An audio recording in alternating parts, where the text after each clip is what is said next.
Bueno, nada, una alegría inmensa. La verdad que, bueno, en medio de un año duro, esto es algo que, bueno, dijimos, vamos a producir alegría y agradecimiento y homenaje a alguien que se lo merece. Así que, bueno, gracias en lo personal y desde Marea. Bueno, agradezco un montón tener estos libros tuyos. Guido, lo mismo con los que tiene.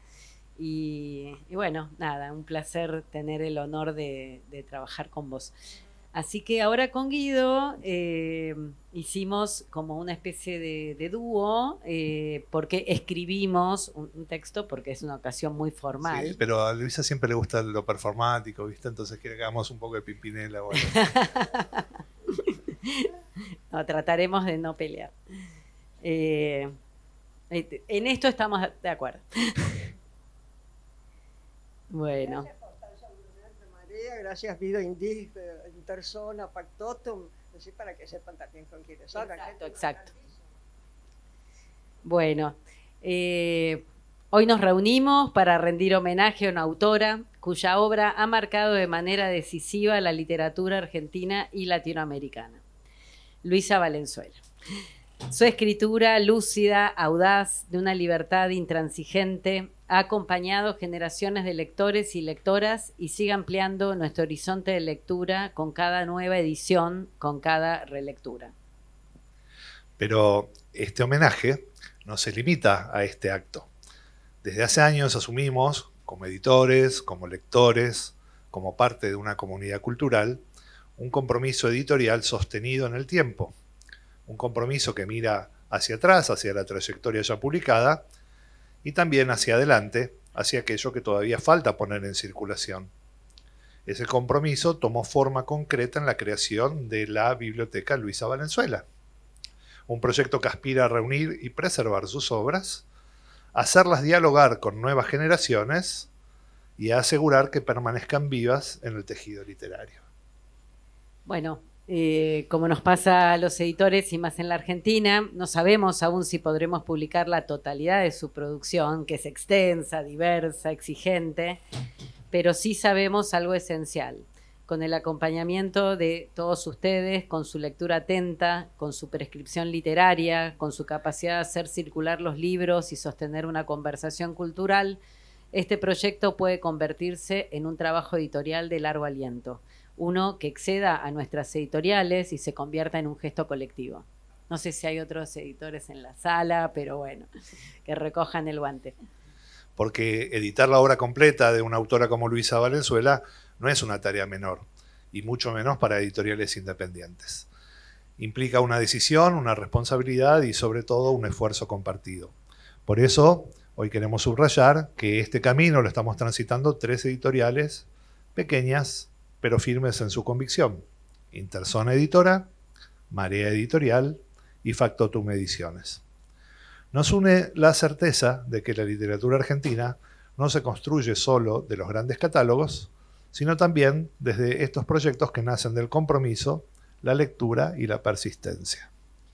Bueno, este homenaje entonces es doble. Celebramos a una autora fundamental y celebramos también la posibilidad de seguir editándola, leyéndola, acompañándola. Que este encuentro sea el comienzo o la continuación de una conversación que recién empieza. Bueno, gracias.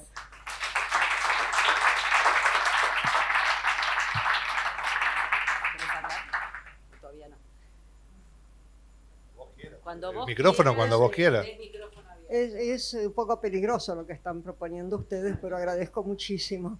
Muchísimo, son muchos los libros y hay muchos todavía en gateras, así que no quiero ni pensarlo. Y seguís produciendo además. Esta semana hablamos de un nuevo proyecto que tenés en la cabecita. Cabecita loca. Bueno, un montón de cosas que están ahí a medio hacer. Después lo contamos. Bueno, yo ahora les voy a contar un poquito lo que va a pasar ahora. Bueno, hemos convocado a un selecto, muy importante grupo de periodistas, escritores, lectores y lectoras de Luisa. Ellos son Esther Cross, Carlos Aleto, Patricio Zunini, Daniela Pasic, Sonia Santoro y Lucía de Leone. Y también otras sorpresas que después tendremos de manera virtual, que no pudieron estar acá en Cuerpo y Alma, pero querían estar. Y al final, Ana da Costa, Gastón Francese y Verónica Abdala van a entrevistarla a Luisa y van a armar una muy interesante conversación. Así que, bueno, arrancamos. Le pedimos que pase al escenario a Carlos Aleto. Es un privilegio participar en este homenaje a Luisa Valenzuela. Bueno, ser el primero también es una especie de privilegio, pero a la vez es una dificultad, ¿no? Porque uno tiene la tentación de empezar a enumerar etiquetas. Acá me puse algunas, ¿no? Decir, por ejemplo, nosotros que somos periodistas culturales, escritora de culto, escritora feminista, escritora de la dictadura, autora central de la literatura argentina. Si bien todo esto es cierto, si la nombramos así, de alguna forma la estamos convirtiendo en una estatua, ¿no? Y si algo hizo Luisa siempre fue justamente dinamitar estatuas. Lo que sí me interesa subrayar hoy es, previo a la lectura del fragmento que elegí, es como entrada de lectura, es cómo la obra de Valenzuela, ante que todo, es un gran laboratorio. Es un laboratorio político y poético, y donde se investiga qué le hace el poder a los cuerpos, a la lengua y a la imaginación. Y cómo se puede escribir sobre eso sin bajar una sola línea de panfleto. En vez de darnos el mensaje masticado, nos mete adentro de los mecanismos. En Cola de lagartija, por ejemplo, no ofrece una biografía disfrazada de López Rega, construye un monstruo verbal, delirante, esotérico, que nos deja ver desde adentro la fascinación y el horror del discurso autoritario. No ilustra la historia argentina, la descompone, donde el brujo es menos un personaje que una forma de poder que se filtra en todo. En Cambios de Armas, no hay consignas sobre la dictadura, sino cuerpos y memorias quebradas. Mujeres que cargan la tortura y el abuso en la piel, en la amnesia y en los vínculos más íntimos. Es el lector quien debe reconstruir lo innombrable, completar los huecos, entender que la violencia política se instala en la cama, en la casa y en el lenguaje cotidiano. Siempre es así Valenzuela. Voces múltiples, fragmentos, metamorfosis, humor negro, bilis negra, erotismo incómodo. No hay narrador que nos explique qué pensar. Hay una legua que se revela, una prosa que se atreve a jugar incluso con aquello con lo que no se debería, esto con, entre muchas comillas, jugar: la represión, la censura, la tortura, el patriarcado. Y justamente porque se anima a ese juego peligroso, su literatura sigue siendo política de la mejor manera. Nos obliga a leer, a sospechar, a pensar. En ese laboratorio, bueno, no importa, El gato eficaz, yo lo levanto. El gato eficaz, este libro publicado por Interzona en el 2023, un libro del año 72. Yo lo levanto. No tenía en cuenta que al mostrar las hojas iban a caer, pero bueno. No tengo la mención. Claro. Es que Ediciones de la Flor está queriendo que lo mencione. Claro, Ediciones de la Flor quiere que en el 91 y en el 2001. ¿Está bien? Muy bien. La sabía esa. Y antes se llamaba Ediciones Mortis. Joaquín Mortis, exactamente. Bueno, ya que hice todo este escándalo de hojas y de caídas, voy a pasar a leer el fragmento. Tenía algo más por acá, pero ya está. Elegí Primera visión felina, del libro de Interzona, El gato eficaz. A ver, que tengo poca luz también. A ver, ahí. Cómo me gusta vagar de madrugadas por el village y espiar a los gatos basureros de la muerte. Escarban loquihambrientos en los tachos hasta dar en la basura que bajo las uñas pueda matar de un rasguño. Él le dijo, mañana nos veremos, y ella de inocente le creyó. ¿Cómo una mujer gato no pudo ver al gato? Y él, con tanto de ratón, ¿cómo no supo escaparle? El gato de él era negro ojos de brasa y en el village nevaba. Pasó bajo la nieve un cartel que decía, Dios está vivo y viene en la Argentina. Las piedras habían acribillado la palabra Dios. Los ojos del gato fulminaron vivo y entonces solo quedó la Argentina, que ella vio como en sueños y se acordó de él por lo impreciso de su geografía. Él era de Guatemala con el pelo eléctrico y un polo positivo para traer al gato hasta el borde de su cama. Cama. No es lugar para morirse. Indigna horizontal. Prefiguración gratuita. Me gusta vagar por el village con el débil primer rayo, mientras solapados desconocidos desandan su camino de espaldas para recuperar portales y los gatos de la muerte se erizan y se vuelven pura corriente de afilados cuchillos. Las paredes de piedra son más rugosas de madrugada. Pasan ráfagas que no son de este mundo. Hay que acechar a los asesinos en zaguanes para que la descubran a una. Nada es fácil en la madrugada, y menos aún valiente. La nieve se recalienta y en el medio le sale una mancha de sangre allí bajo la tercera hamaca en el parque de los niños, cerrados con cadenas. Él le dijo, nos veremos mañana, y hasta él lo creía. ¿Por qué entonces entró en el improbable baño de los túneles y dejó que otro hombre le sorbiera la vida? Era un hombre encorvado, no él, el otro, doblado en dos por la costumbre de mantener la boca a la altura de las braguetas, y para morirse no podía merecer ni un gato, ni un solo pelo de gato de esos que vuelan con los vientos esquineros del village convertido en dardo para traspasar cerebros. Era un inmerecedor de gatos y él dejó que lo chupara sin acordarse de ella, sin imponerle el nombre de ella como una nueva cruz. Dejó que lo chupara y quedó indefenso. Si todo el mundo sabe que el gato de la muerte le tema los testículos, los buenos testículos cargados, talimanes de vida. Vampiros hay para todo. Nuestros líquidos son inagotables, nuestras secreciones. En la esquina de Blicker y Carmine se topó con su gato. ¿Cómo iba a ver al gato si al hombre de los baños no le vio los colmillos? Si no supo de la sangre menstrual en los baños de hombre. La sangre de los hombres brotando carcomida, disfrazada de blanco. No me crucé con él porque a mí me gusta pasear de madrugada por el village y a él de noche. Dudo que se me pueda ver de noche. Soy color de las tinieblas. Pero sé caminar entre vientos esquivando los pelos de los gatos. Sé ver brillar el cuchillo cuando brilla y hasta sé ahogar el grito si algún desaforado me aprieta la garganta. Cruzar no lo crucé, pero mi eterna humildad me llevó de rodillas a su cama y mi amor por la gente me metió en sus sábanas y él estaba agotado e indefenso.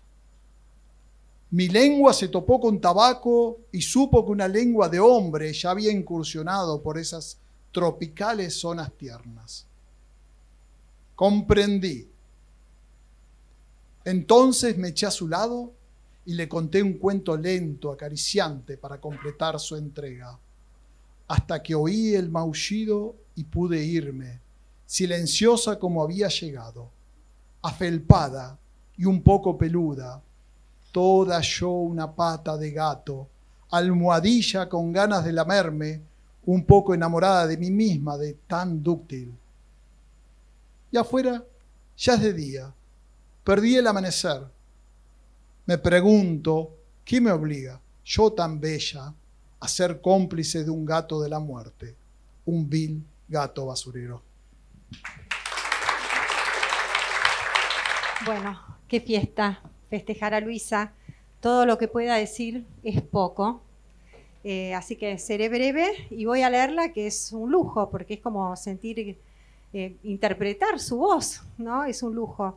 Para mí, conocer a Luisa es conocer la literatura viva. Yo con ella aprendí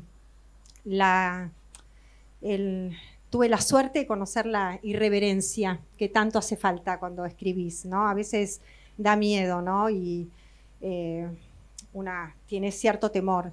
Y esa es una escritora que tiene todo el nivel y toda la irreverencia, eso es lo que puedo decir, que puede abordar los temas más profundos y a veces muy, muy temibles también, con muchísimo humor. Así que le debo todo, es una escritora muy generosa ella como persona, y su literatura es muy generosa también, sus textos son muy flexibles, son muy inquietos, están vivos.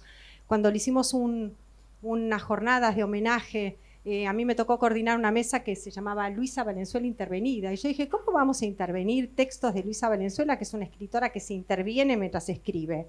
Si vos abrís un libro de Luisa Valenzuela y vas a la solapa, a la biografía de solapa, y ella misma hace bromas y juegos de palabras y utiliza la polisemia en esa misma biografía. Así que bueno, muy contenta y gracias por la invitación. Voy a leer algunas partes de su libro De dónde vienen las historias, porque por supuesto me encantaría saber de dónde vienen sus historias. Sí, es una pregunta que rodea con su habilidad detectivesca y no termina de contestar, aunque da pistas, pero cuenta algo de su vida. Y me gusta esto de relaciones entre mujeres también. No hay nada más lindo que un libro intervenido con post-its. Ay, es medio de nerd, pero No, era para no es lo más, perderme. es lo más. Voy a ser lo menos torpe posible. En mi infancia, parte de lo que hoy llamaríamos el pre-boom local se iba desarrollando literalmente a mis pies, no como metáfora vanidosa, sino como simple realidad. Porque mi campo de juego era la terraza de la casa y los techos de las casas vecinas por los que me gustaba merodear con alma gatuna.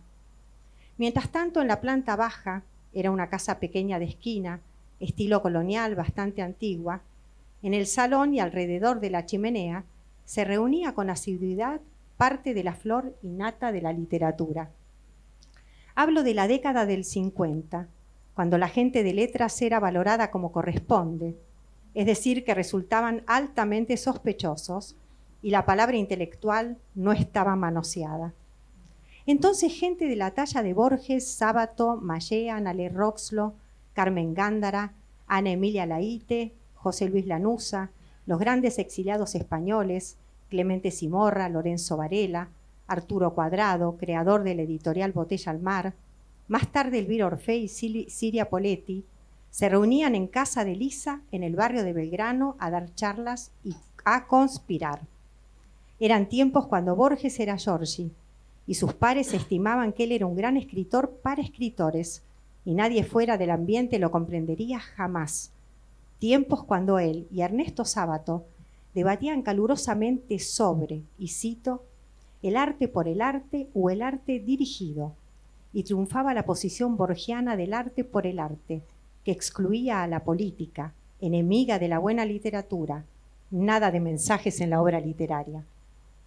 Ernesto Sábato, el rival de Borges, como anunciarían sus novelas años más tarde, no estaba de acuerdo, lo bien que hacía, porque al final de nuestra atroz dictadura cívico-militar, Sábato habría de presidir la CONADEP, la Comisión Nacional sobre la Desaparición de Personas que, recordemos, le abriría camino a los juicios a los implicados en el terrorismo de Estado, resaltaría la labor de las madres de Plaza de Mayo y publicaría el imprescindible Nunca Más. Mucho antes de eso, invitó a Lisa a escribir un cuento en colaboración y se encerraban durante largas horas en el comedor a trabajar. Casi siempre se oían risas, gloriosas risas, porque Borges sostenía, y lo demostraba junto a Bioy Casares, que solo se podía escribir con otro dándole rienda suelta al sentido del humor. Y Luisa Lisa sabía hacer honor a la propuesta. De mi madre, que siguió siendo llamada Lisa, tengo una imagen recurrente. Lisa en la cama, rodeada de papeles con la letra 22 sobre la panza escribiendo. Pero es una imagen del piso alto de la casa. En las primeras épocas, cuando los dormitorios estaban abajo, no había máquina de escribir, sino páginas y páginas manuscritas ya perdidas, pisoteadas y demás por los gatos. Los gatos, los gatos, los gatos. Algunos salvajes casi, otros en exceso caseros y procreadores. Solo quiero destacar a Puce à l'oreille, así llamada porque mientras Lisa escribía, se le instalaba en el hombro y le babeaba la oreja, y según decía ella, le soplaba secretos. Por lo tanto, los gatos parecerían haber sido una de las tantas puertas de acceso al secreto que Lisa logró entreabrir. Porque eso es sobre todo su escritura, un paso más allá de lo conocido, una comprensión de algo que sabemos está allí, pero tan velado que apenas tenemos una insinuación momentánea. Lisa, con su obra, nos ayuda a descorrer velos, a desgarrarlos si fuera necesario. Todo lo vivido al lado de mi madre debe haber ejercido influencia en mí, pero para llevar a cabo lo que yo no sospechaba sería mi ineluctable destino literario, me tuve que distanciar de ella y de su círculo.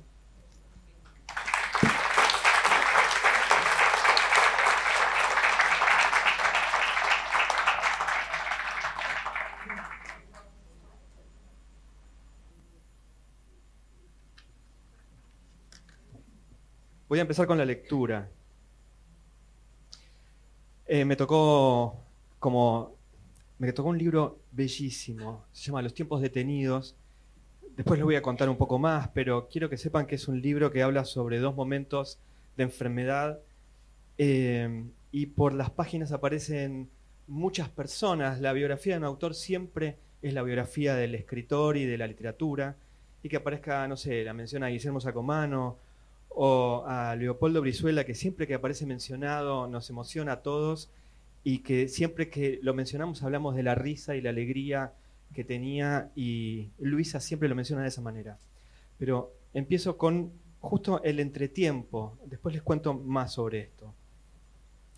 Con la carga de incertidumbre precisa que nos brinda la neurociencia, fue que acepté entusiasmada entablar un diálogo con Siri Husted, organizado por la Fundación OSDE.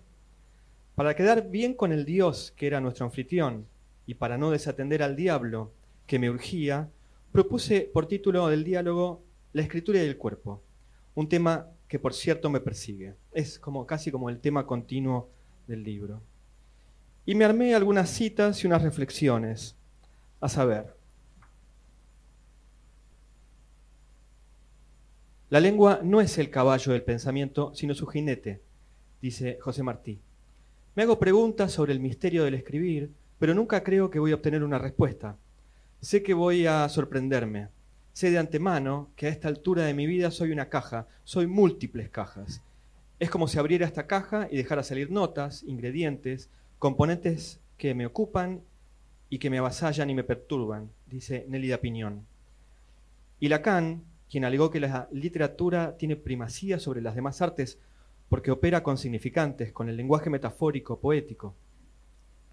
Si quieres liberarte de la angustia, escribe un libro, aconsejó con su habitual desparpajo. Y sobre todo dijo que el arte es una forma de organizar el vacío, un intento de reparar el vacío existencial que es parte constitutiva del ser humano. Me gustaba leer esta parte, voy a leer un párrafo más, pero me gustaba leer esta parte porque podemos ver a la Luisa lectora, y ahora viene la Luisa escritora. Se trataría en mi caso de un vacío hecho del miedo de no poder escribir nunca más allá de todo desparramo cerebral, porque cada nuevo libro es un recomenzar, como si no hubiéramos aprendido nada.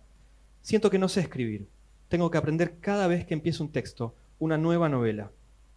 En este aspecto, los cuentos son un género excepcional, porque cada cuento es un nuevo comienzo. A veces uno encuentra cierto ritmo y lo puede seguir durante algún tiempo. Puede ir enhebrando esas perlas de palabras, pero de golpe el ritmo se agota y cuesta pescar otro. Por eso años atrás dije que la literatura es una maldición de tiempo completo, no porque no esté llena de felicidad, sino porque la felicidad nos abandona. Y eso que somos escritoras las 24 horas del día, porque se escribe con el cuerpo, poniendo los actos en palabras, intentando leer la metáfora. Se trata de una lectura constante, pero la escritura no siempre acude al llamado. Y yo preparé unas palabras sobre el libro. Los tiempos detenidos es un libro de memorias insertas en un no tiempo. Extraño artefacto, porque no se puede recordar aquello que no ha pasado y nada pasa en el no tiempo. Como una suerte de Funes, Luisa habla de noches que fueron una noche y días que fueron un día. Una noche y un día separados por 10 años. La noche eterna en que la meningitis jugó con su cerebro y el día eterno en el que ella y nosotros padecimos el encierro por el COVID. Los tiempos detenidos es, por lo tanto, un libro de virus o un libro virus. Habla de los virus que invaden el espacio interior, el enterovirus, el coronavirus, pero habla sobre todo del virus del espacio exterior, el lenguaje. 2. Estaban numerados y me olvidé de decir que el primero era el número 1. 2. ¿Quién soy si no escribo?, escribe Luisa. Y sigue, ¿quién soy o me dejo ser? En ese interrogante que tiene un eco borgiano, yo vivo y me dejo vivir para que Borges pueda tramar su literatura, está la clave del libro. Los tiempos detenidos habla del riesgo de aceptar el don de la escritura, la necesidad de despertar al perro dormido de la escritura, aunque te muerda. 3. Diciembre de 1938. Borges sube las escaleras y se da en la cabeza con el canto de una ventana recién pintada. La pintura infecta la herida y pasa la noche con una fiebre altísima. Pierde la voz, pierde el sentido. Lo internan en una clínica en la calle Ecuador. Durante esos días, Leonor, la madre, se queda con él junto a la cama. Para que no se sienta solo, empieza a leerle en voz alta. Una tarde, ella le está leyendo The Silent Planet de C.S. Lewis y se interrumpe por el llanto del hijo. Lloro porque entiendo, le dice. Marzo de 2020. Un virus importado de Oriente se despierta en Luisa y la lleva hacia la negrura. Escribe, desaparecer definitivamente es lo que siempre quise de la muerte. Me dije en esa precisa instancia y me dije, pero no así, así no quiero. En la internación, no la madre, sino Annalisa, su hija, le muestra un ejemplar de su nueva novela y ella mira por otro lado. No quiere ver el barquito en la tapa del mañana. No quiere ver la promesa de un viaje desde la cama en la que está confinada. No quiere hablar de una novela en la que un grupo de escritoras son secuestradas y privadas de su voz. Avanzada la recuperación y recuperado el movimiento, cuando yo pude caminar al menos 3 cuadras, Luisa lee, entra o viaja a Lisboa, de Leopoldo Brizuela. ¿Puede leer?, pregunta la neuróloga. Ayer acabé un libro de 700 páginas. La neuróloga insiste, ¿consiguió recordar la trama? Luisa no llora, se indigna. Me ofendió a muerte y nunca más volvería a verla. ¿Cómo se le pudo ocurrir que me metería a leer todo un libro si no podía retener el argumento? 4. Usted es una mujer sana que se pescó un virus, le dice un médico. Y Luisa escribe, lo hizo sonar casi como lo que era, un milagro. Y más adelante, en otro capítulo, escribe, a mí lo que me excita, me impulsa hacia adelante y quizá me habilita a pispear con gran esfuerzo el lugar de la trama es la escritura, cuando se da, cuando se produce el milagro y se abren las compuertas. 5. La primera parte del libro es poética, onírica, es una parte divina. Luisa sueña que tiene las uñas sucias de escarbar en el carbón negro de la noche. Esto me recuerda, escribe, el epitafio que escribí años atrás para una publicación humorística, que yo asumo que era de Leopoldo. Aquí yace Luisa Valenzuela, que tanto pretendió escarbar en el lenguaje, por fin hará algo útil y escarbará en la tierra. 6. El libro de memorias de un escritor es siempre la memoria de la escritura. Borges tenía 10 años cuando publicó en el diario una traducción de El Príncipe Feliz de Oscar Wilde. Era tan precisa que todos creían que el Jorge Borges de la firma era Jorge Guillermo, el padre. Luisa tenía 1 año más cuando la maestra llamó a la madre preocupada por el desinterés de su alumna ante las composiciones escolares. Lisa hizo lo que hacen las madres, redactó sin vacilaciones la composición del 20 de junio. El general Belgrano, echado sobre la verde gramilla, comenzaba el mamotreto materno sobre el momento eureka de la creación de la bandera y el color del cielo. Echado sobre la verde gramilla. Lisa the Elder, amiga de Borges, escribieron un cuento juntos, suponía que así escribían las nenas de 11 años. La escritura como don, como milagro, como resistencia, como pensamiento, como descubrimiento, como maldición, como afirmación, como identidad. Dice Luisa sobre el texto de la madre: creo que ahí mismo, o muy poco después, decidí empuñar la pluma en serio y encargarme en persona de mis escritos escolares. ¿Nace una leyenda, como preguntaría el Mendieta ante una frase feliz del Inodoro Pereira? No tanto. Nace quizá una vocación que por momentos se convertiría, supe reconocerlo, en una maldición de tiempo completo. La literatura es una maldición de tiempo completo no porque no esté llena de felicidad, sino porque la felicidad nos abandona. Y los escritores son escritores las 24 horas. 8. Son 2 más, les prometo que no es mucho más largo. La segunda parte del libro, Interior Día, es una antinovela luminosa. Lebrero no podía salir de su casa por problemas cardíacos y escribía sobre la imposibilidad de escribir. Valenzuela no puede salir de su casa por el COVID y escribe sobre la imposibilidad de no escribir. Cada día le crecen ensayos, obras de microteatro, pseudonovelas, cuentos, juegos, Elvira contra el virus. ¿Quién soy si no escribo? La pregunta como un koan no tiene respuesta, o tiene una respuesta de 255 páginas. Mi participación debería haber terminado aquí, pero yo tengo algo más para decir. Con una voz tan lúcida como rebelde, Luisa Valenzuela ha explorado los límites del lenguaje y el poder, haciendo de la palabra un territorio de libertad. Su obra ilumina la literatura argentina y universal con una mirada profundamente humana y contemporánea. Esta frase, un tanto protocolar, pero no por eso imprecisa, es la que vamos a decir el jueves 27 de noviembre, cuando Luisa reciba la medalla a la trayectoria del Fondo Nacional de las Artes.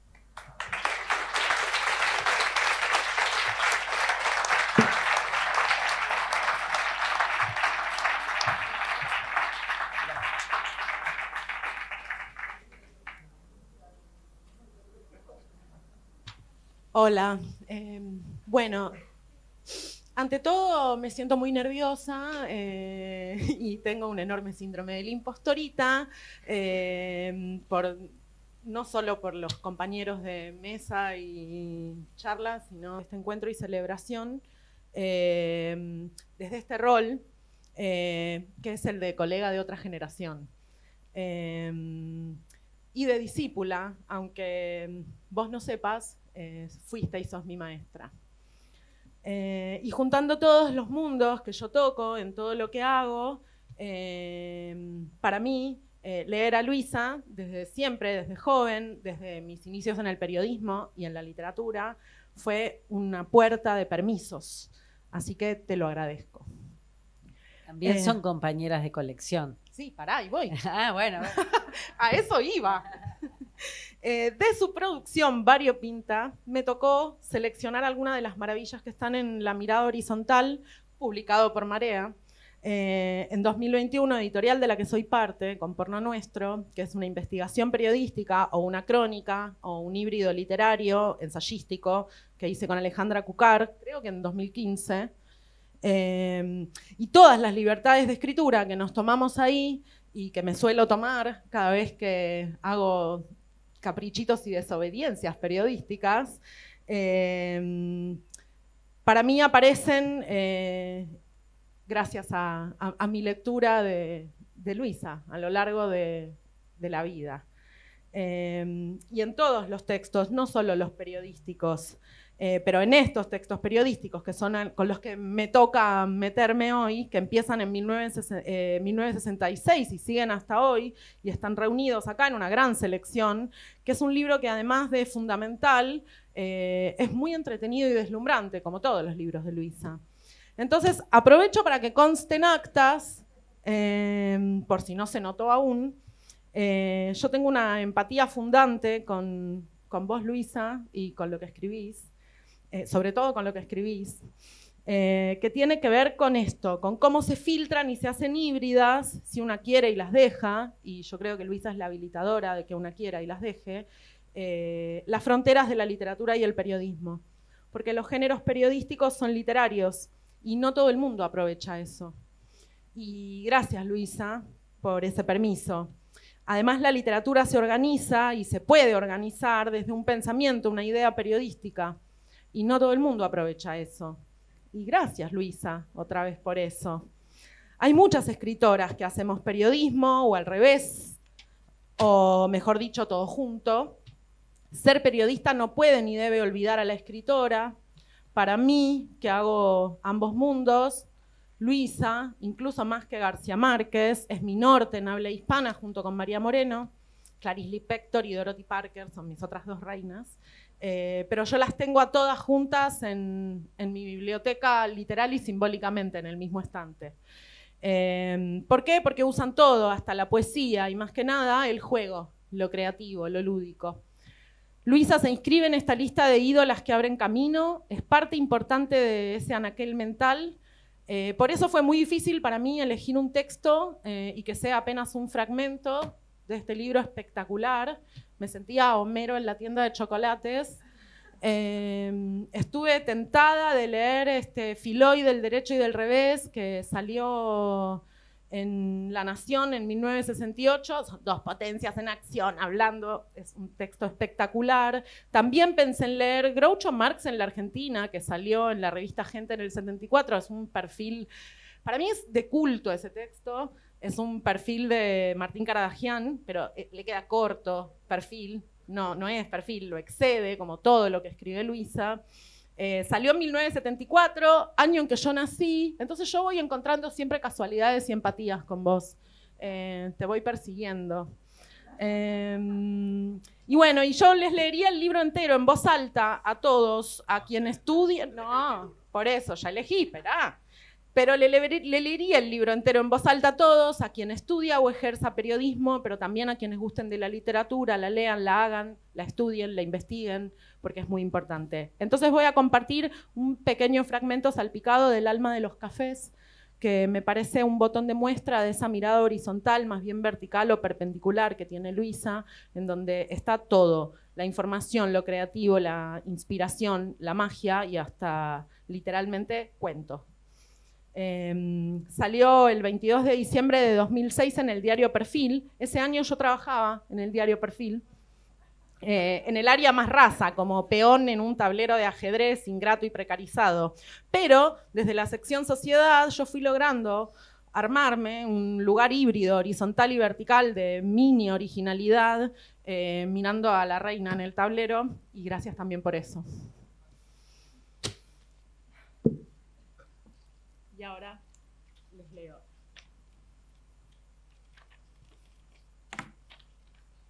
Es un salpicado porque el texto es largo, pero tiene muchos grandes momentos.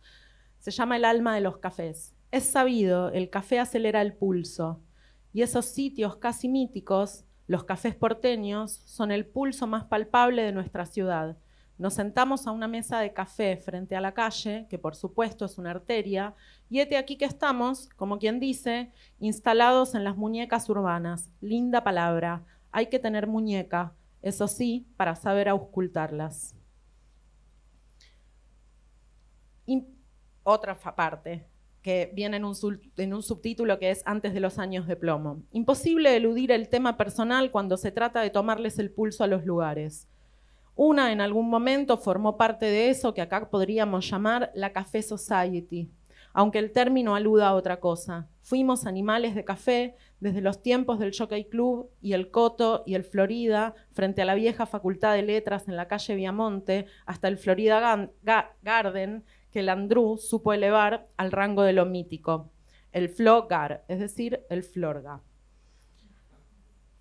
Los sábados al mediodía en cualquiera de esos cafés o en La Paz o el Ramos y algunos más de la ciudad eran el momento y el lugar precisos para encontrarse con los amigos y sorprenderse y alegrarse por el retorno de alguno que después de un largo viaje acudía raudo al café de siempre porque allí sería recibido con júbilo.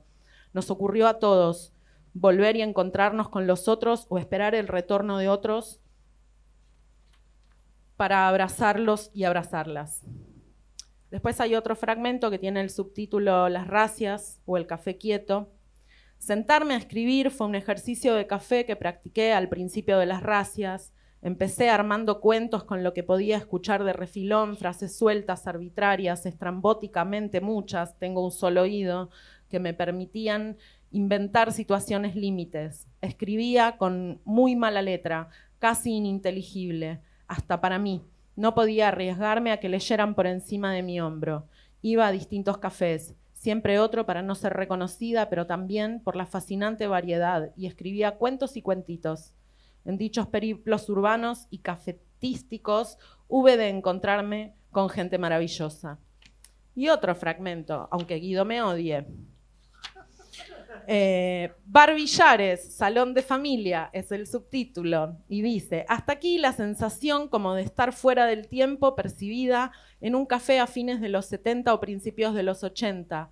Otros fueron los tiempos del verdadero salón familias, que conocí en la adolescencia en mi barrio de Belgrano y que nunca respeté. Como un desafío, con mis amigas, nos sentábamos a la mesa sin mantel del otro lado de la breve mampara con cortinita que separaba el sector damas del sector hombres, donde se fumaba y en algunos hasta se jugaba al billar, donde estaban las emociones fuertes, segregación de géneros, como si se tratara de baños, un sistema muy de los viejos cafés que la dictadura militar hizo revivir en forma explícita pero tajante. Otra parte.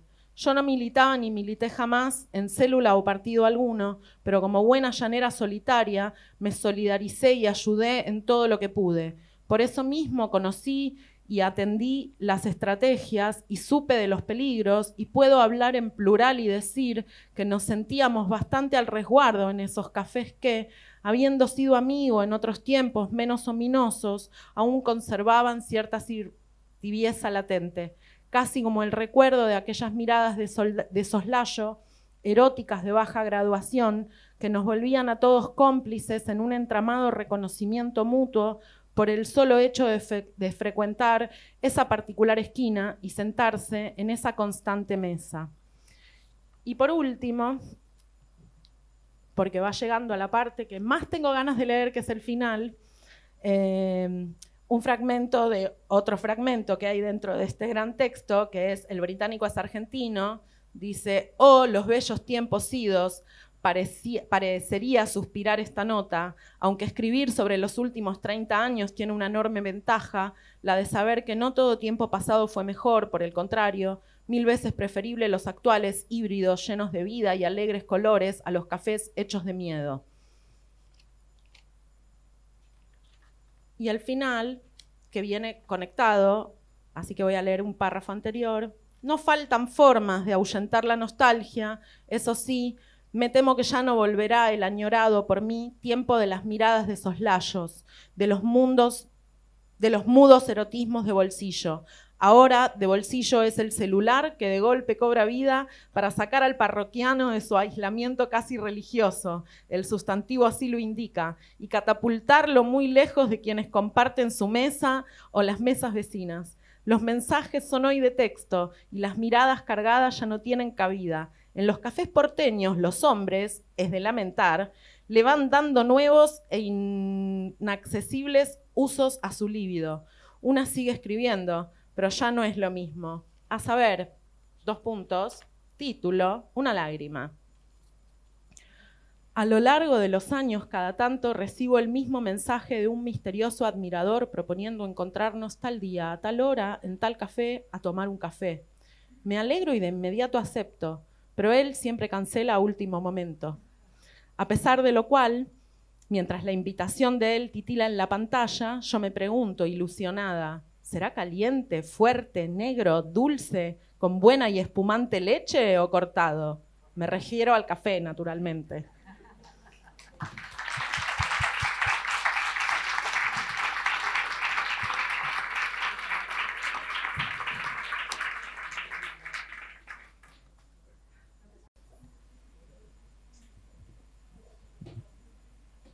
Gracias, Daniela. Y quería agregar algo más, un poco a raíz de este libro que reúne las crónicas periodísticas de varios años, que Luisa fue la primera mujer en ser nombrada redactora en el diario La Nación. Así que bueno, solo con su presencia y su escritura hizo mucho por nosotras. Hola, yo empiezo leyendo. Te tocó el mejor de los libros. Y después le traje una cartita a Luisa, que es lo que voy a leer. Me tocó el intersona, es intersona. ¿Por qué? Meses y meses repitiéndome la misma pregunta inútil. ¿Por qué? ¿Por qué nos metieron presas? ¿Qué hicimos? ¿Qué pensamos? ¿Qué dijimos de más? ¿Qué amenaza encarnamos sin siquiera darnos cuenta? El país estaba tranquilo y según parece sigue tranquilo, como si nada, como si nosotras no hubiésemos existido nunca. 18 escritoras borradas de un plumazo, en arresto domiciliario. Una verdadera mierda. Quizá logre entrever una respuesta si me pongo a escribir, a contar lo que pasó en el mañana.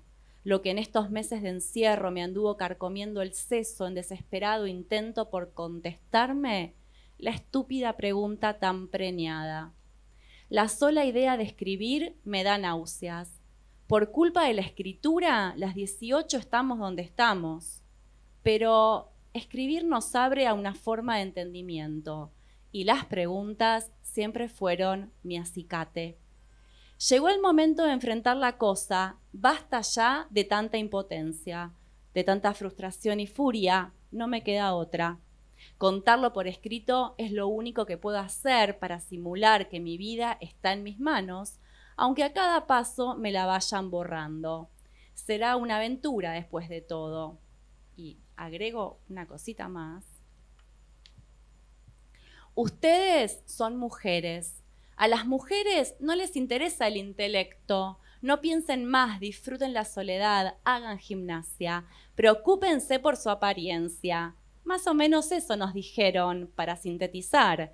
Aunque ellos carecen de todo poder de síntesis, son desbordados y feroces. Ellos, quienes ahora tienen la manija, no son solo hombres, ojo, me lo debo repetir a cada paso para no caer en fáciles dicotomías. Ellos son el poder, hombres y mujeres enfermos de poder, recordarlo siempre. Ellos son la ley, y es una ley de mierda que nos persigue sin motivo, sin dar explicaciones. ¿Por qué? Bueno, El Mañana de Luisa Valenzuela, reeditado por Intersona 2020. Y yo te escribí una cartita, que después te la regalo. Color verde, claro. Compañera de lucha. Bueno. El fragmento ¿Por qué? Que abre El Mañana tiene la fuerza de un manifiesto. Desde esa pregunta reiterada, ¿por qué han encarcelado a 18 mujeres escritoras? Luisa Valenzuela transforma la interrogación en un acto político y poético. Su por qué no busca respuesta, si ella misma lo llama una pregunta inútil, sino que inspira toda una serie mayor de preguntas y así abre una caja de resonancia.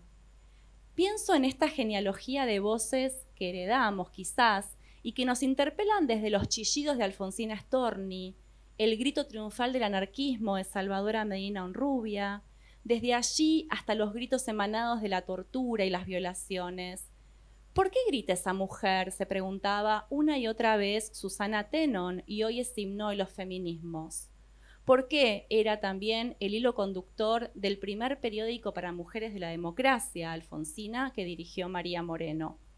Ahí se trazaba una genealogía de mujeres excepcionales, raras, las primeras que escriben quizás en La Nación, no sé, más próximas a la exclusión que la inclusión en los contratos sexoafectivos. Medea, la costurerita que dio el mal paso, incluso Janis Joplin como mártir de Woodstock.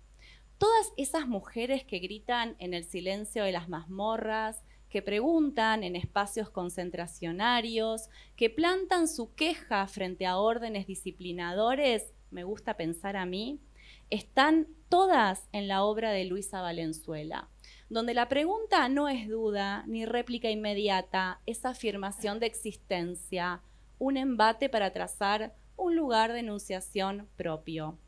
Y si hay algo que sabe hacer Luisa, tanto en su literatura como en sus intervenciones públicas, es desplegar un arte de la interrogación. No solo sus textos se preguntan desde dentro, adentro, sino que esos interrogantes desbordan hacia una fuera social, hacia una denuncia política que no cae en el panfleto, no se acomoda en el testimonio ni en la novela histórica, porque son sus procedimientos narrativos, el cómo está hecho un texto, como se preguntaban los formalistas rusos a principios del siglo XX, los que generan la verdadera potencia de la literatura, el de despertar la imaginación, crear otras realidades posibles. Podríamos decir una pregunta sobre el mañana también. Ya termino.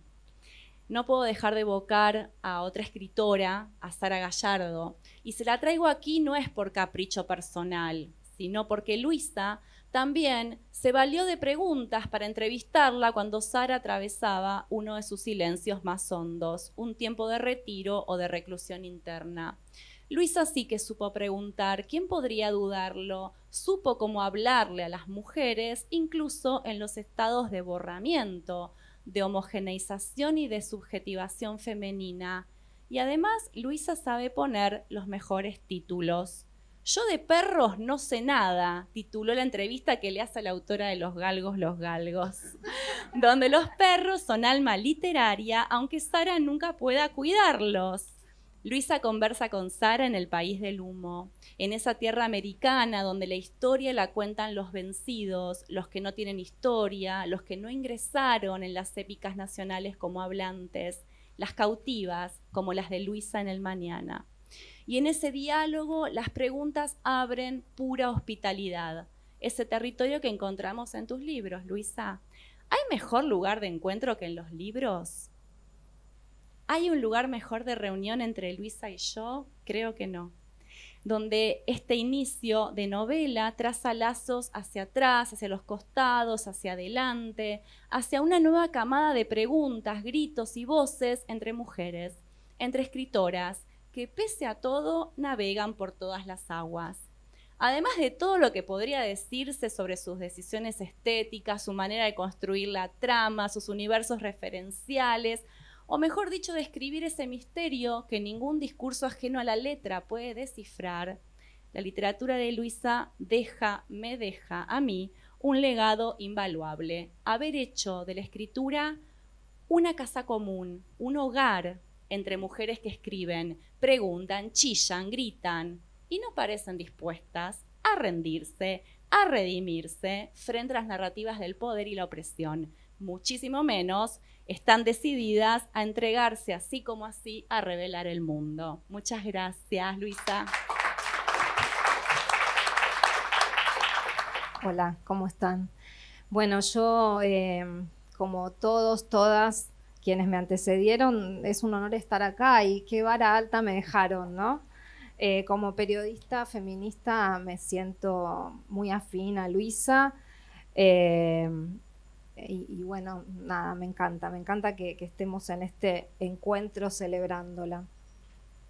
A ver, me tocó Cola de la Lagartija, publicado por Interzona este año, ¿no? Reeditado, porque en realidad es un libro que eso me sorprendió muchísimo, saber que lo escribió en 1981-1982 y se publicó en 1983.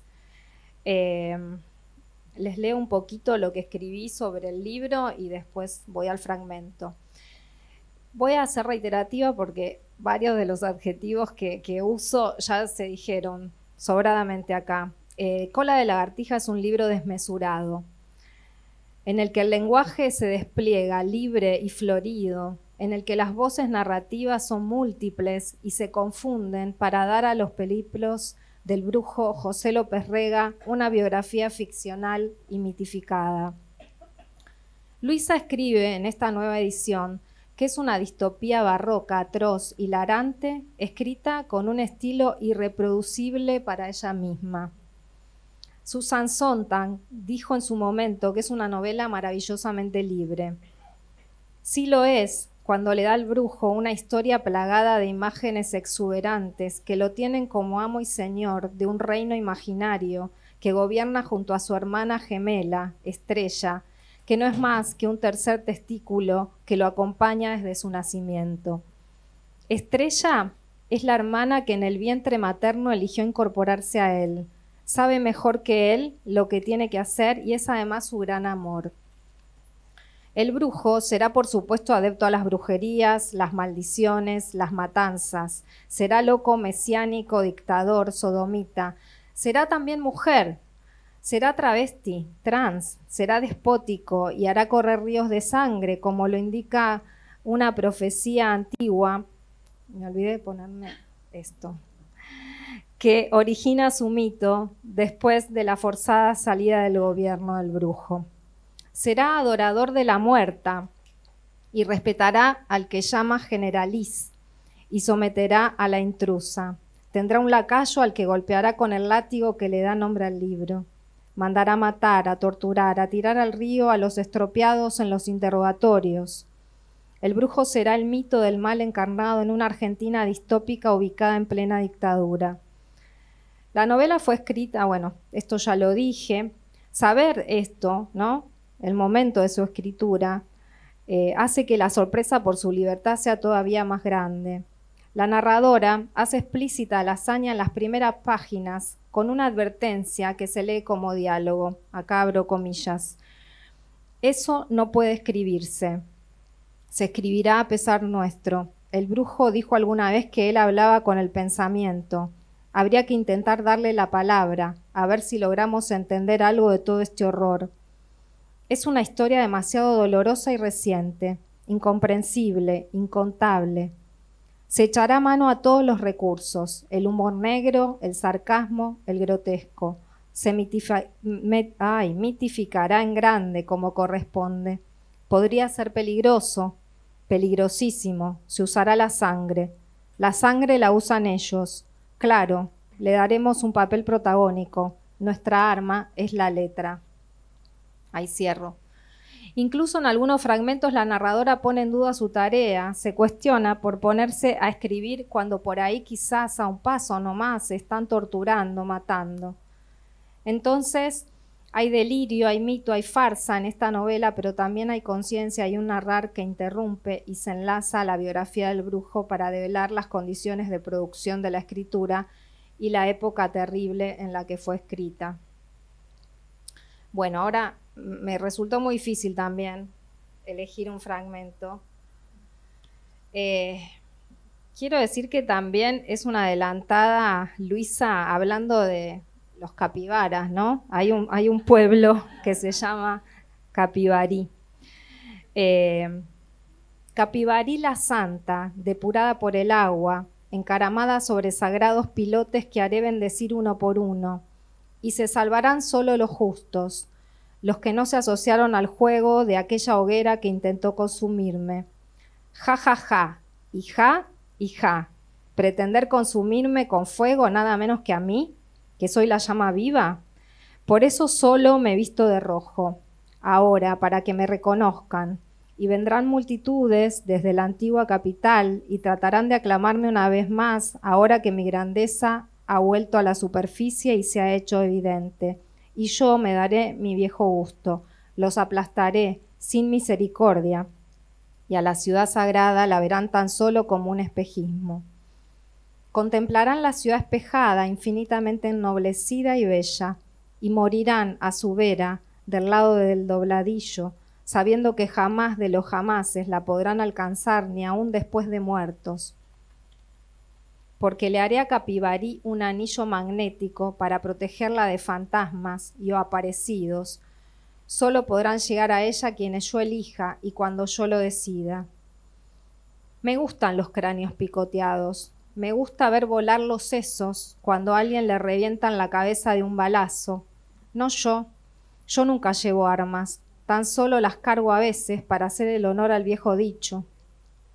Hay que darle razón a la sabiduría popular y no me engaño. Yo soy el diablo, soy también el diablo y debo atender a los deberes que la tradición me impone. Hoy voy a retroceder, voy a recuperar al que fui hace 1000 años. En vida del generaliz, cuando él y nadie más que él sabía de mis poderes y los acaparaba. Buena fórmula para mí mientras él fuera quien era y yo su secreto copiloto. Hasta que empezó a declinar y yo determiné que ya no merecía la exclusividad de mis poderes. ¿No me nombró acaso su sucesor extraoficial? Y con razón. Sucesor siempre soy, con o sin nombramiento. Soy quien viene después y quien crea los sucesos. Soy el que pinta las uvas y las vuelve a despintar. Yo soy el que siempre ha sido, y si no me encantan más los folcloristas, no ha de ser por falta de méritos de mi parte.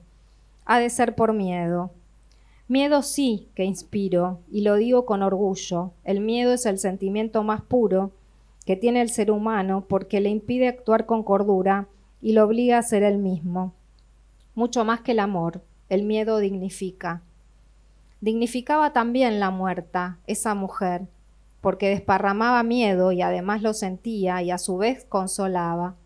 Ella era nuestro único consuelo, la otra no. La intrusa ni miedo ni consuelo ni nada, tan solo un gran vacío. Pero yo fui su amigo, yo traté de insuflarle algo de las fuerzas de la muerta, y durante 27 noches la intrusa durmió con el cadáver embalsamado debajo de la cama. Si no captó toda la luminosidad que emanaba de la muerta, no fue seguramente por falta de entusiasmo de mi parte. La alenté en lo posible y hasta le sostuve la mano en horas en que el generalís dormía. Con el generalís despierto la cosa era distinta y su risa a veces me daba retorcijones de ira, hasta que opté por rebotarle la risa.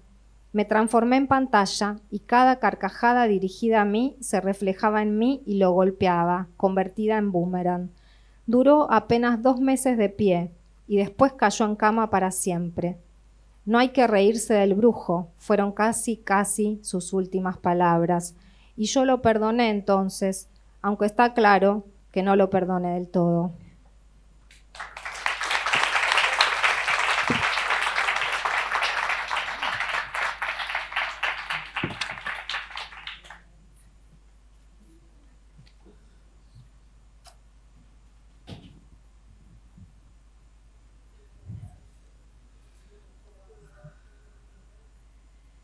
Bueno, y ahora vamos a invocar otras presencias, pero virtuales, algunas sorpresas, nos vamos a correr un poquito y bueno, hay otra gente que se va a hacer presente de otra forma.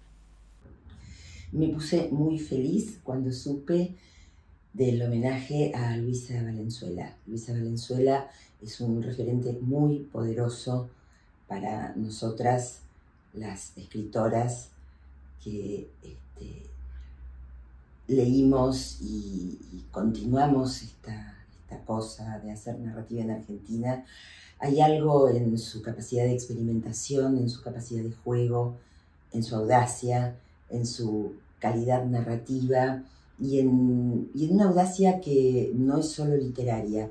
Hay algo en toda la vida de Luisa Valenzuela que capta algo de la potencia del siglo XX y de la transición al XXI.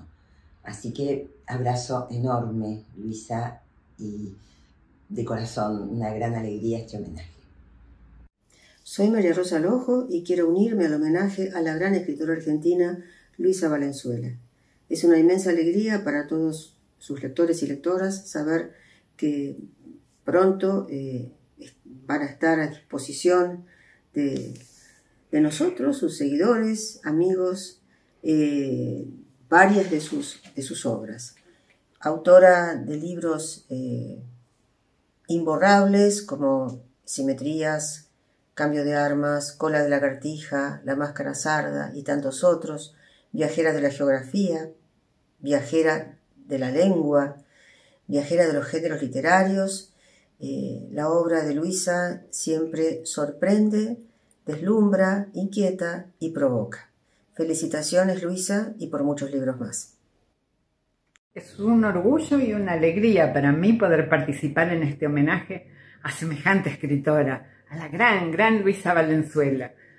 Nunca me voy a olvidar cuando empecé a leer uno de sus primeros libros, tan loco, tan raro, tan divertido, Aquí pasan cosas raras. Y bueno, y esos primeros libros, locos, originales, inesperados, fueron la patada inicial. Después de eso vinieron grandes libros de cuentos, extraordinarias novelas, Cola de la Lagartija, Simetría. Luisa no se privó de nada y no se priva de nada. Eso es lo lindo, eso es lo genial, que sigue escribiendo y sigue escribiendo maravillas que todos tenemos ganas de aplaudir. Y bueno, y más allá de su obra, está su persona, y su persona, bueno, es una persona cálida y amorosa y buena tipa, y todos la queremos, y ¿qué más puede pedir uno, no? Semejante doblete, una gran escritora y una gran persona, todo en uno. Luisa Valenzuela, un abrazo enorme y este homenaje de Ana María Schwa. Hola a todos, hola Luisa. Por razones de trabajo no puedo estar ahí, pero no quería perderme este homenaje. Elegí un texto del último libro de Luisa, De dónde vienen las historias, que publicó Factotum. El texto se llama Detonantes. Encontrar la punta de la mecha y lograr encenderla. De eso se trata a veces. Después, con tenacidad, paciencia, enorme esmero y, por qué no, mucha suerte, logramos seguir el reguero de pólvora y llegar a la explosión que es en realidad la eclosión de una novela o un cuento. Suena simple y es endemoniadamente complejo y no lo sabría describir porque es distinto en cada caso. Como si no hubiera aprendido nada, como si con cada nueva obra tuviera que empezar de cero. En más de una oportunidad pensé que había pescado un filón, que podría retomarlo en el próximo texto, novela o cuento. Estoy hablando de ficción. Eso de andar escribiendo columnas periodísticas permite encontrar una línea de pensamiento, un modo de enfocar la realidad del momento para sacarle el jugo a fondo en lo posible. Pero la novela, mamma mía. Así que trataré de narrar algunos puntos de partida a ver si llego. ¿A qué? ¿A una conclusión? Imposible. Solo cabe la aceptación. Gracias, Luisa. Bueno, gracias por haber venido. La idea de esta segunda parte es que justamente escuchemos a Luisa, que tengamos un intercambio con ella. Tenemos un puñado de preguntas para hacerte, pero sobre todo la conversación fluida y de contracté, que es otro arte, me parece, que ejerce Luisa. De todo lo que se ha dicho, es poco lo que se puede sumar. Les vamos a ahorrar los papeles, en este caso. Ana da Costa y Gastón Francese son dos enormes periodistas culturales que con mucha humildad hacen de puente entre los lectores y los escritores, que es lo que tratamos de hacer los que hacemos periodismo. En este caso, hace 25 años que Ana está en la Biblioteca Nacional y hace 23 que conduce junto a Gastón Francese también en estos años La Muralla y los Libros, un programa que va los sábados. Bueno, eso contalo vos. Mañana tenemos el programa ¿Quién de 10 a 13. ¿Quién está mañana? Diana Velesi, Natalia Cito, que vamos a hablar de la película 27 noches, ahí como esa mutación entre la literatura y el cine, ¿no? Que tantos escritores y escritoras están llevando a la pantalla hay muchas películas en las plataformas que se están haciendo, y bueno, mañana tenemos una entrevista con Natalia Cito, que formó parte también de Apalabradas, como Esther Cross, que tuvimos el enorme honor que participara del ciclo, y con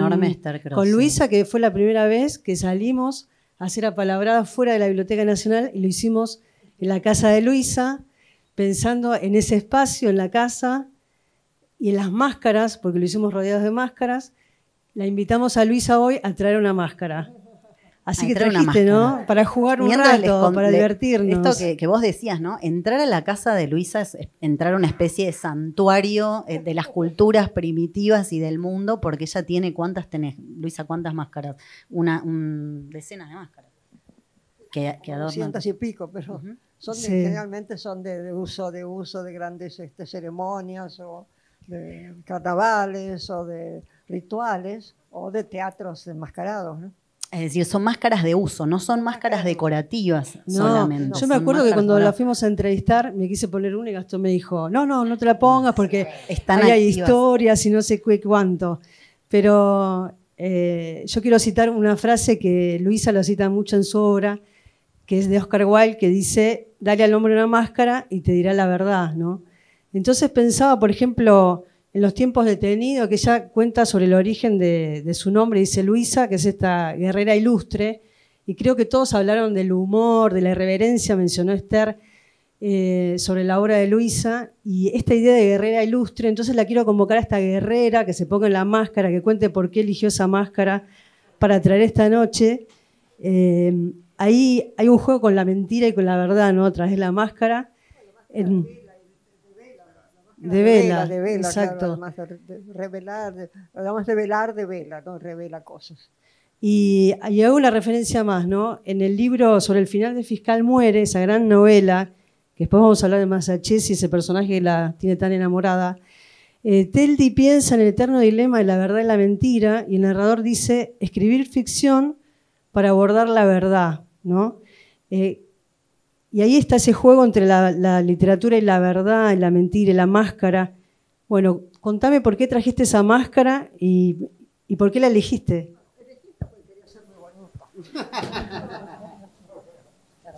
Preciosa. Pero es una máscara coreana, que son los teatros, un teatro popular coreano, no religioso. Muy, muy antiguos, son las máscaras casi más antiguas del mundo, tienen como 5.000, 6.000 años, no esta evidentemente. Y esta es Bune, es una versión muy moderna de Bune, que es una mujer que aparece en el teatro Tal de máscaras en Corea, y es la que abre el espacio sagrado de lo que se va a hacer, sagrado teóricamente, porque no es religioso, ¿no? De lo que va a ser el teatro, donde se va a hacer la representación.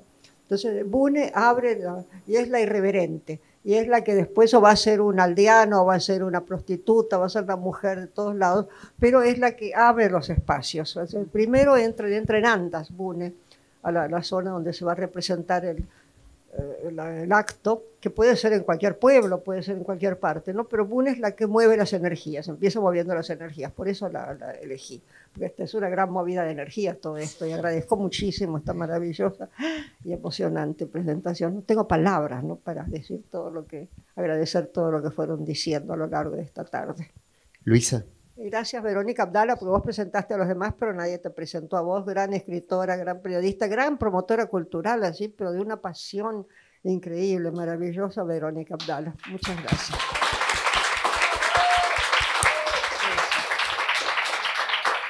Voy yo. Gastón. Traje unas notas que hiciste vos de las máscaras, exactamente.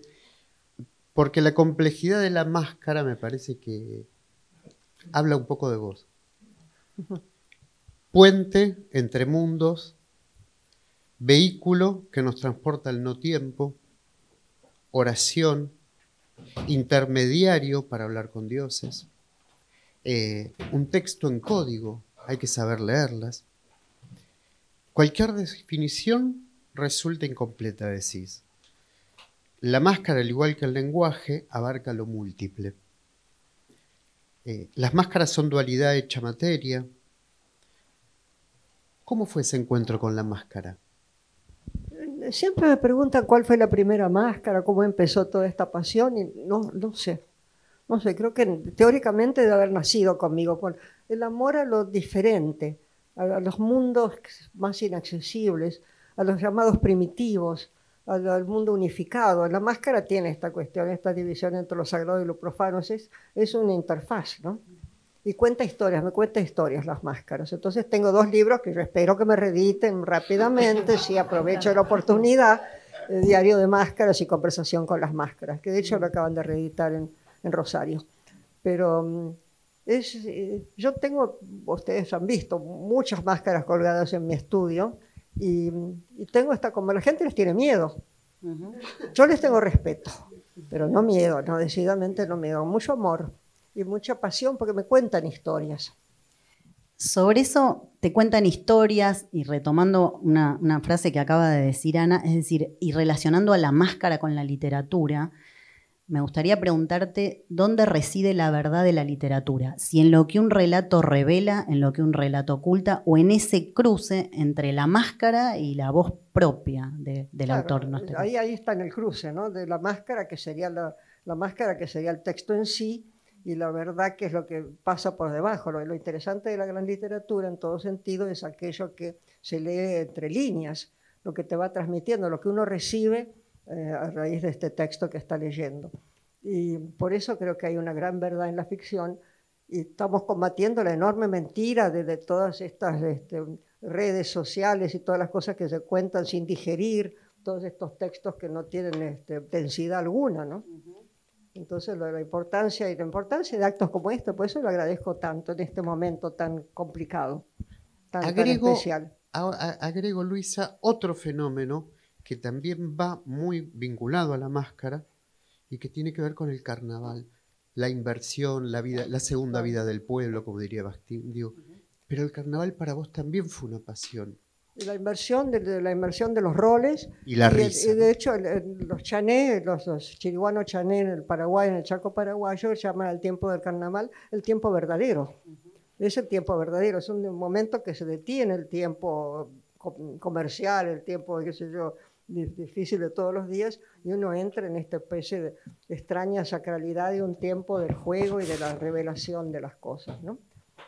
Y vos decís que hay gente que teme a las máscaras cuando entra a tu casa, porque la máscara también converge lo hermoso y lo siniestro, la vida y la muerte, lo carnavalesco, claro, y lo realista también. Sí, absoluto. Pero al mismo tiempo traspasa todo eso, ¿no? Pero la máscara se carga de la intención del que la porta, la máscara se carga de todo el rito que la acompaña. De hecho, los chané dicen que las máscaras son los espíritus del antepasado. Cuando sacan del árbol, del palo borracho, ¿no? De Yuchan, la máscara, que hay que pedirle permiso al árbol, y tallan la máscara con permiso, la bailan durante todo el carnaval, mientras dure la chicha. Puede durar bastante más que el carnaval, o no, según la cantidad de chicha que tienen. Y cuando se termina, hay que destruirla. Por dos cosas. Primero, porque absorbió el mal de todas las presentes, y porque hay que devolverle el alma del ancestro que está en la máscara, hay que devolverla al árbol, tiene que volver a su lugar hasta el próximo carnaval. Así que hay todos estos rituales tan interesantes que son tan cercanos a la literatura de alguna manera, ¿no? A lo que es la lectura, que entramos en otro tiempo cuando entramos en un gran libro. Sí, hablando de eso, dijiste en un momento, cada una de mis máscaras es para mí como un libro, ¿no? Para contar historias. Sí, son historias que se cuentan, ¿no?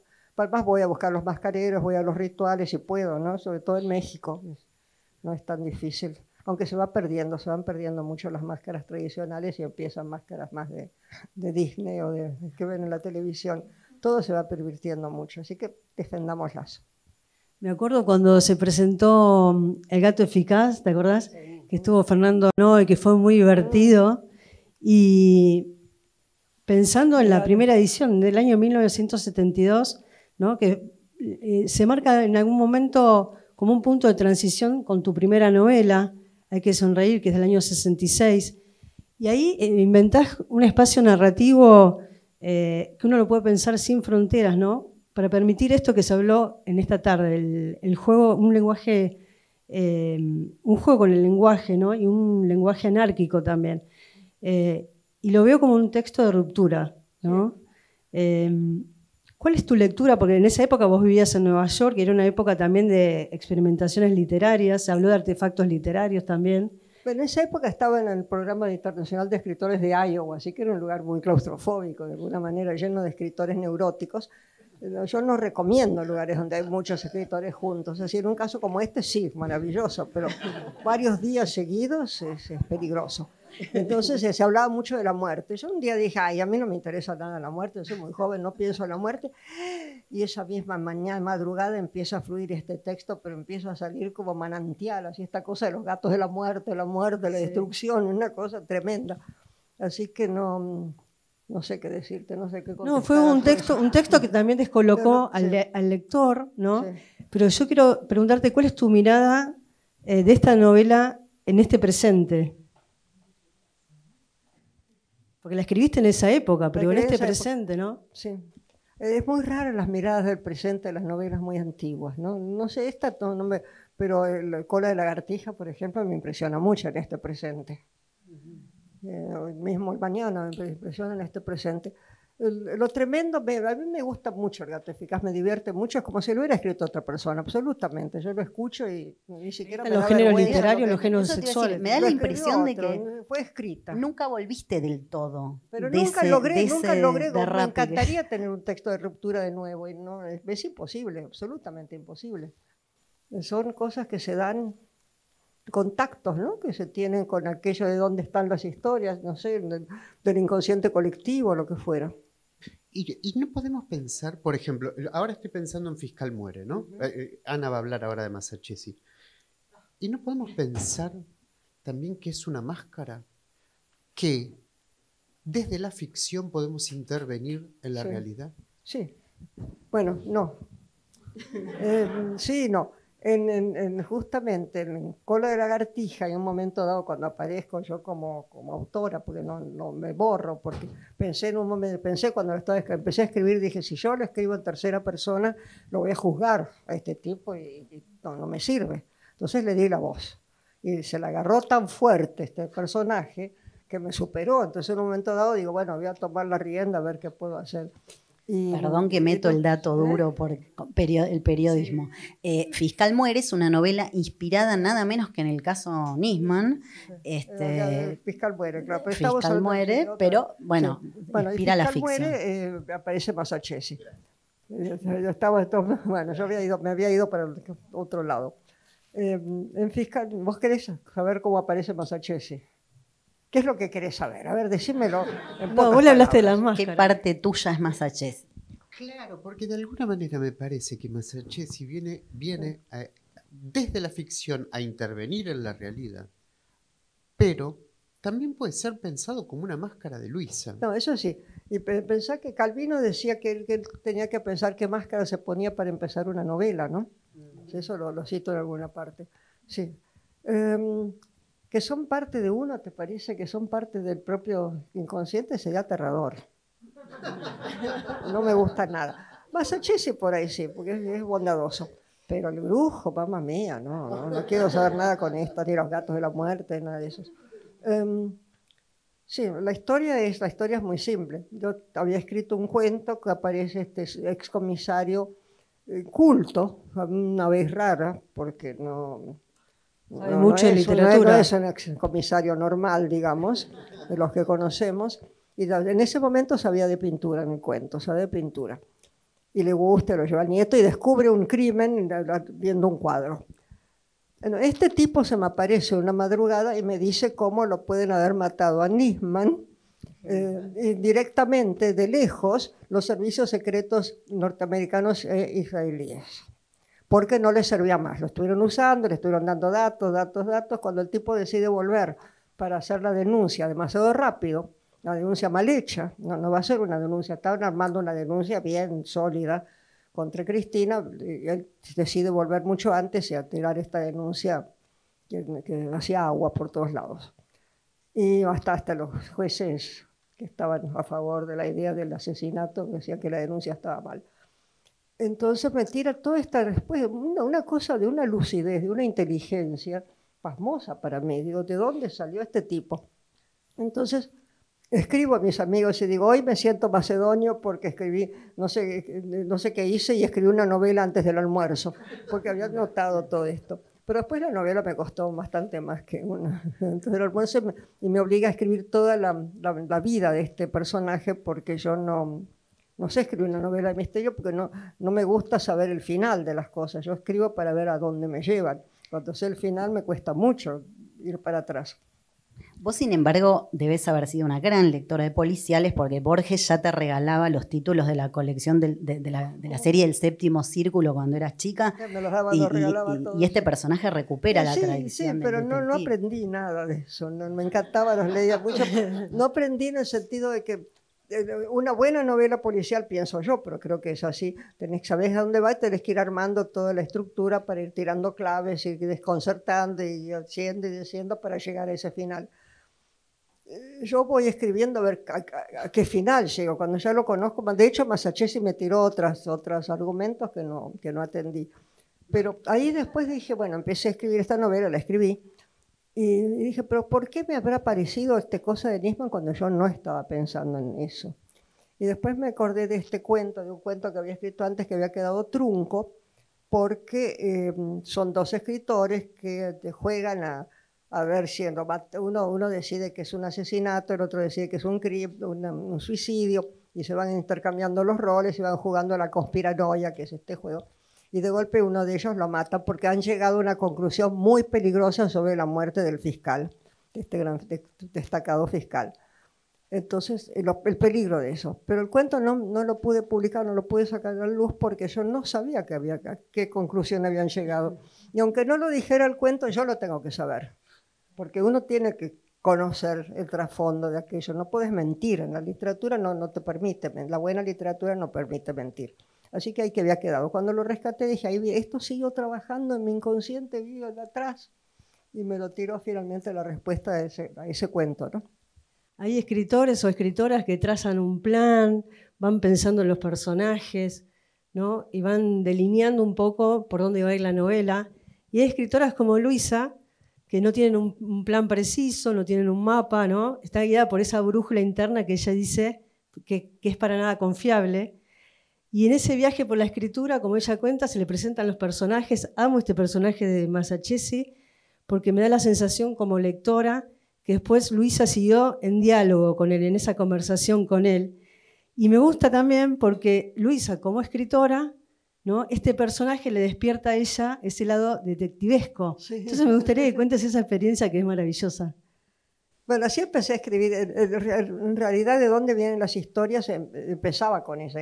Me divertía en grande con este diálogo con el personaje, porque, te digo, me tiraba soluciones de crímenes inventados. Y yo le discutía y no podía seguir. Intentábamos en discusiones. Después bueno, no tengo ganas de contar cosas medio fatuas, así que no. Pero, bueno, sí, lo cuento.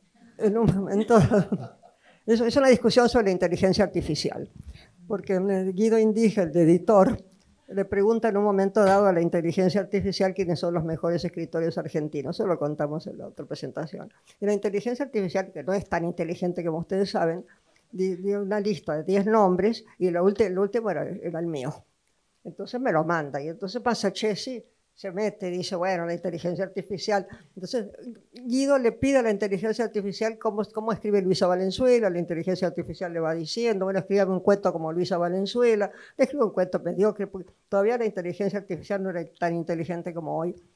Y entonces Masachesi me dice, pero ¿no se da cuenta que su editor está queriendo reemplazarla? Era obvio, ¿no? Pero le iba a salir gratis. Pero, lo que pasa es que sí. Guido está influenciado por Ariel Magnus, Sí, que acaba de escribir el libro. ¿Eh? Claro. Entonces yo le digo, no ves que se escribe mal, no me puede reemplazar porque no escribe también. Y me dice Masachesi, me dice, no se preocupe, todo tiempo futuro va a ser peor. Bueno, a esto nos referimos con el humor que cruza casi todo lo que toca. Muy lúcido. Y sabes que tengo otra pregunta más sobre los personajes, porque hay unos personajes que encuentran una simetría con la maga de Cortázar en Rayuela, porque el fiscal muere, el narrador dice, y a ver si les resuena a ustedes también, el narrador dice, ¿quién diría? Él por un lado, ella por el otro, ambos buscando la fonda y era una excusa, se buscaban sin saberlo del todo, ¿no? Barry e Hilde se encontraron sin buscarse, simetrías, dice, ¿no? Y ahí yo te lo pregunté cuando estuvimos en tu casa para Palabradas, Luisa, esa simetría con Rayuela, este encuentro con la maga. Sí, no se me ocurrió, pero posiblemente, porque las influencias circulan también por carriles que uno no se imagina, no los busca. Pero esa parte es un experimento que yo estaba haciendo antes de que apareciera Masachesi en mi vida. Bueno, ya había aparecido en el cuento La Mancha Roja, pero me había olvidado de él. Y yo dije, no tengo ninguna, empiezo una novela siempre quizá con una frase, con una anécdota que me contaron, con algo que me reverbera, alguna idea. Y pues hay que ir tirando del hilo, viendo cómo va saliendo y tratando de lograrlo. Pero ahí no tenía nada. Se dijo, pero hay que también lograr algo de cero. Y empecé a escribir parece una fonda astrosa, y estos personajes que llegan a la fonda, y estoy escribiendo esta cosa, y va avanzando, y aparece un barman que además es transexual, y que se va armando una cosa muy linda. Cuando estoy tratando de escribir la novela y que Masachesi está trabado y no puede contar su deducción, porque se han reído de él en la comisaría, porque no les conviene para nada lo que piensa Masachesi, no está nada que ver con lo que querían, el propósito de la denuncia de Nisman. Entonces se ríen de él y qué sé yo, y después le dan la jubilación temprana y él se da cuenta que se lo sacaron del medio. Entonces se queda trabado y no puede contar su deducción. Entonces se va a encontrar con su exnovia, todo va a contar una vida de Masachesi, que bla, bla, de arregla otro crimen, bla, bla, bla, bla. Y la exnovia está escribiendo esta novela, que es la que yo le regalo mía de la experimentación, esta que vos mencionás, que por ahí tiene que ver con la maga, puede ser. Eso, como la saqué de nada, debes haberla sacado de influencias. Bueno, es muy posible. Esto estamos ansiosos, nosotros tenemos muchas preguntas, pero vos mencionabas a Cortázar. Yo te quiero preguntar por dos personajes claves de la cultura del siglo XX, de las que fuiste entrañable amiga, Borges y Susan Sontag, por las dos. Pero primero, Borges, que visitaba tu casa de chica. Eso no fui entrañable amiga de Borges, Ay, no. Eso era difícil. No. Después él visita Nueva York con María Kodama en 2 oportunidades. Vos estabas en la Universidad de Nueva York, en la Universidad de Columbia, haces de anfitriona, etcétera. Lo entrevistás para Vogue. Hay una escena preciosa. Yo le vengo diciendo a todo el mundo esta semana que alguien se avive de hacer la serie para Netflix de la vida de Luisa Valenzuela, porque está a la altura de Mad Men o algo así. Pero hay una escena de esa serie, por lo menos yo visualizo, en la que están en la cama, literalmente, Borges, Kodama y vos, matándose de risa. Y bueno, eso, ¿qué recuerdo tenés de Borges por fuera del mito? Sí. Estábamos en New York y nos acompañaba un montón de cosas, y Borges estaba muy contento con María, debo decirlo. Y me iban contando anécdotas de sus viajes, muy divertidas. Y yo le digo, pero yo quiero hacer una nota de eso, ¿no? ¿Ustedes me dejan? Sí, qué divertido. Entonces llamo a Vogue Norteamérica. Yo viví 10 años en New York, yo estaba viviendo en New York. Y les pregunto si quieren, sí, por supuesto, queremos la nota. Entonces me compré un grabadorcito chiquitito y me fui al hotel que era un Hilton, uno de estos grandes hoteles de cadena enorme. Y entonces me hacen pasar a la habitación de Borges y esta enorme cama, super king size, ¿no? Entonces puse el grabador en el medio, estamos, medio sentados, medio tirados en la cama, pero así desde afuera, una cosa muy digna. Pero, sí, muy sobria, pero muy divertida, porque contaban anécdotas, encantado Borges contando estas anécdotas, que después varias de ellas salen en Atlas, después se escribe en el libro Atlas, porque lo encontré cuando volvían justo del viaje en globo. Así que después tuve que ser interlocutor de él, hay un montón de anécdotas que aparecen ahí. Vos sostenés, a diferencia de muchos, que Kodama lo devolvió a la vida y lo hizo muy feliz y tenían una relación entrañable. Que vos sostenés que Kodama lo hizo muy feliz en los últimos años. Sí. Y él vos decía tuviste que esa imagen. lo sacaba de su rutina, lo hacía viajar, descubría, me dice, María, llega a un lado y lee todo, hasta la guía telefónica, y descubre cosas interesantísimas, y así fue como lo hizo en el viaje en globo, y varias cosas, y lugares para ir a visitar, y le cuenta todo. Y con Susan Sontag, que hay una anécdota que la contamos, porque no todo el mundo ha leído sobre tu vida. Ella descubre un libro tuyo... descubre un libro tuyo en una feria de saldos y escribe sobre tu libro en el New York Times. No escribe sobre mi libro. Lo mencionó. Ojalá escribiera. Mencionó mi nombre. Junto a Ítalo Calvino. Y entre otros. Mencionó 3 escritores. El tercero era yo. Oh, sorpresa. No la conocía para nada. Vos viajás a Nueva York, la conocés en una manifestación, le agradecés, pero ahí nace una amistad que duró muchos años. Vos fuiste una gran amiga de Susan Sontag. Bueno, después yo vivía allá en New York y ahí nos veíamos muy bastante y hablábamos de literatura. Y ella, el sueño de Susan, y eso era muy interesante, era ser novelista, era ser conocida por la literatura de ficción, no sus ensayos. Y en ese momento estaba recuperando la ficción después de haber renunciado a ella por muchas décadas. Y estaba escribiendo El amante del volcán. Entonces hablábamos mucho de la cocina literaria. Perdón, esa nota está en la mirada horizontal. Sí, y me decía, bueno, yo no hablo generalmente de la cocina literaria, decía ella, pero conmigo teníamos estas charlas, eran muy lindas, muy lindas. Sí. Desgraciadamente dijimos, vamos a hacer una nota, hagamos un reportaje, sí, hagámoslo, una conversación, y nunca grabamos nada.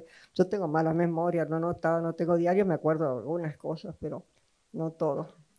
Pero era muy fluida, era una persona muy estricta con ella misma, ¿no? Con los amigos también, era muy estricta, pero como yo soy latinoamericana, entonces le causaba cierta gracia. La impuntualidad latinoamericana, llegaba 10 minutos tarde, ya era la famosa impuntualidad latinoamericana, qué sé yo. Me perdonaba excesos. Y muchos habló esta tarde del humor, ¿no? El humor está presente en esa mirada oblicua que hablábamos, este cruce de géneros, ¿no? El literario y el periodístico. Y también lo pensaste como una herramienta de supervivencia, lo señalás en Los tiempos detenidos, que hablaba Patricio, y también en la mirada horizontal. En El gato eficaz, por ejemplo, recurrís al humor negro a lo largo de la trama, ¿no? Para abordar también temas complejos, muy profundos, como la violencia de género, la desigualdad social, la corrupción política, ¿no? Y como decía, el humor también es resistencia en tu obra para alejarse del dolor, ¿no? Como territorio de libertad también. Y en tiempos de pandemia y escritura, vos contás que nació en vos una cosa loca, patafísica, ¿no? Me divierte mucho pensar en la patafísica, esa ciencia de las soluciones imaginarias que tanto quería Julio Cortázar. Me encantaba, y no tomárselo serio en serio. Una de las cuestiones es no tomárselo serio en serio. Entonces yo decía, ¿por qué en este momento de la pandemia, que es tan duro en todo, me causaban gracia? Bueno, uno creía que íbamos a salir mejores personas, ¿no? Empezando por ahí. Entonces eso permitía cierto humor. Entonces iban los que quemaban barbijos y los terraplanistas y toda esta gente, me causaba una gracia bárbara y escribía todos estos cuentitos de la resiliencia y todas esas cosas. Después la cuestión fue que creció el odio, ¿no? Eso no lo vimos venir, por lo menos yo no vi venir esta siembra de odio que estaba ocurriendo en esos momentos. Eso es muy duro. Yendo al pasado y al presente, ¿no? Te llevo a un momento que escribiste tu currículum. Ahí lo leí en dos libros, en El gato eficaz y de dónde vienen las historias. No, y el de periodismo, en la mirada horizontal. Ahí contás que entre estos recortes periodísticos, entremezclados, ¿no? Diste con un antiguo currículum que estaba amarillento pero vivo, ¿no? Me gustan esas dos palabras que usás. Y empieza así. A los 17 años Luisa Valenzuela no sabía qué carrera elegir, por eso se hizo periodista, para meterse en todos los mundos sin comprometerse demasiado por ninguno. Entre el periodismo y la literatura, esto que se habló hoy, ¿no? El deseo, el viaje, la escritura, también un viaje interior, lo vemos en Los tiempos detenidos. Entonces pienso de todos estos libros que nos acompañan esta tarde y que conforman la biblioteca Luisa Valenzuela que estamos presentando, gracias Guido, gracias Constanza y a toda la gente de la editorial. ¿Qué libros de la biblioteca Luisa Valenzuela pensás que son fundacionales o imprescindibles en tu obra? De estos. Sí, de estos, de la biblioteca. Todos, naturalmente. ¿Cómo voy a estar acá? Hay un eco acá. Pero que te dicen chicos, todos. uno no tiene un hijo favorito. No.